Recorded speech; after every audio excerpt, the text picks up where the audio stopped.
I'm Mitchell Davis with the James Beard Foundation.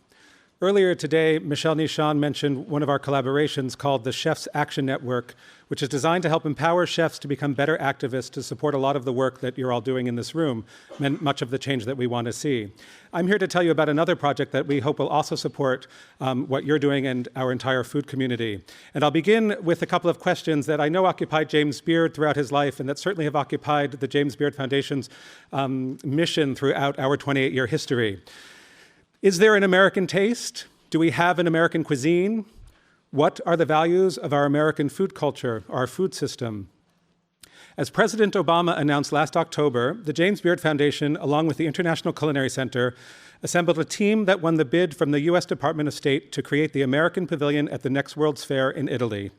The theme of Expo Milano 2015 is Feeding the Planet, Energy for Life, and we are calling our pavilion American Food 2.0 to highlight the evolution of American food and America's food culture that all of you in this room have helped to bring about.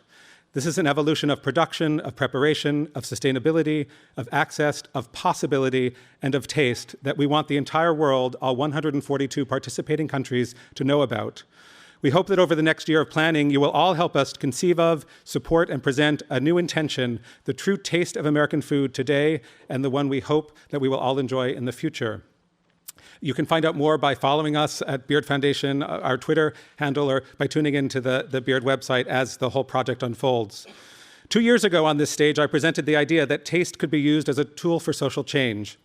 I suggested that discernment was a form of empowerment that could help balance out the inequalities in our food system if we truly believed that everyone was entitled to the best quality food and if we stopped using taste to separate us.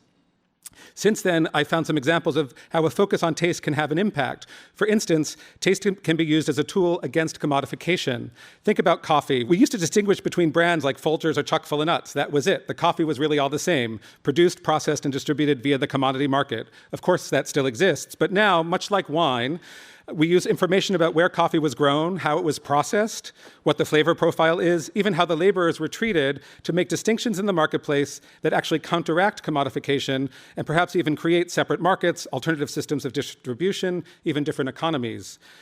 Last year, we challenged participants at a Food Tech Connect Sustainable Meat Hackathon. I had no idea such things existed, but they do, and it was a fabulous event. Look for more of their hackathons coming up. This one was held at Stanford's D School, and we challenged the participants to imagine a way to celebrate the differences in the flavors of grass-fed meat versus corn-fed meat, in order to find a way to appreciate and value the flavor profile of grass-fed beef and perhaps be moved to find an American taste, something to be proud of in that flavor profile that was different from corn-fed commodity beef.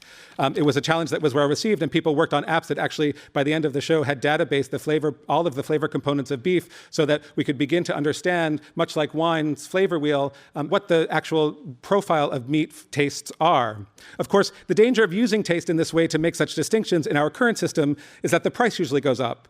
But that's only because, by comparison, the commodity markets are so much bigger and more powerful.